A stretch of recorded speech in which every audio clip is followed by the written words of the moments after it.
बांग्लादेश में हुई हिंसा को लेकर प्रधानमंत्री शेख हसीना ने बड़ी बात कही है। हसीना ने कहा कि अराजकतावादियों ने श्रीलंका जैसी हिंसा फैलाने और सरकार को हटाने की योजना बनाई थी। बांग्लादेश की प्रधानमंत्री शेख हसीना ने कहा है कि हाल ही में आरक्षण में सुधार को लेकर शुरू हुए आंदोलन के दौरान अराजकतावादियों ने देश में श्रीलंका जैसी अराजकता पैदा करने और उनकी सरकार को गिराने की कोशिश की। बांग्लादेश में हाल ही में पुलिस और मुख्य रूप से छात्र प्रदर्शनकारियों के बीच हिंसक झड़पें देखने को मिली।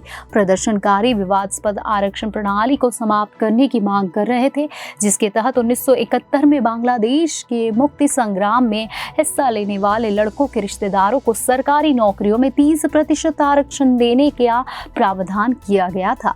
बांग्लादेश में भारतीय उच्चायुक्त प्रणय वर्मा से अपने सरकारी आवास गणभवन में मुलाकात के दौरान हसीना ने कहा, वास्तव में उन्होंने अराजकतावादियों ने श्रीलंका जैसी हिंसा फैलाने और सरकार को हटाने की योजना बनाई, ऐसा उन्होंने कहा। इससे पहले हसीना ने कहा था कि उनकी सरकार ने हाल ही में आरक्षण विरोधी आंदोलन के दौरान हुई देशव्यापी हिंसा की उचित जांच करने तथा हमले में शामिल वास्तविक दोषियों को दंडित करने के लिए संयुक्त राष्ट्र और अन्य अंतर्राष्ट्रीय संगठनों से सहयोग मांगा है। प्रधानमंत्री की प्रेस सचिव मोहम्मद नईमुल इस्लाम खान ने हसीना और वर्मा की मुलाकात की जानकारी संवाददाताओं को दी। इस साल जनवरी में रिकॉर्ड चौथी बार फिर से निर्वाचित हुई हसीना ने कहा था कि आरक्षण सुधार पर हालिया आंदोलन बिल्कुल भी सामान्य आंदोलन नहीं था, बल्कि एक समय पर ये लगभग आतंकवादी हमले में बदल गया।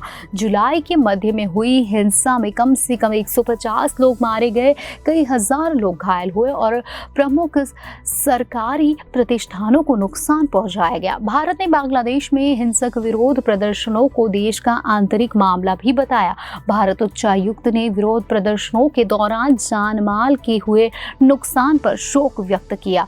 वर्मा ने कहा कि भारत सबसे करीबी पड़ोसी के रूप में प्रगतिशील और समृद्ध बांग्लादेश के दृष्टिकोण के लिए हमेशा बांग्लादेश सरकार और उसके लोगों को समर्थन देता है।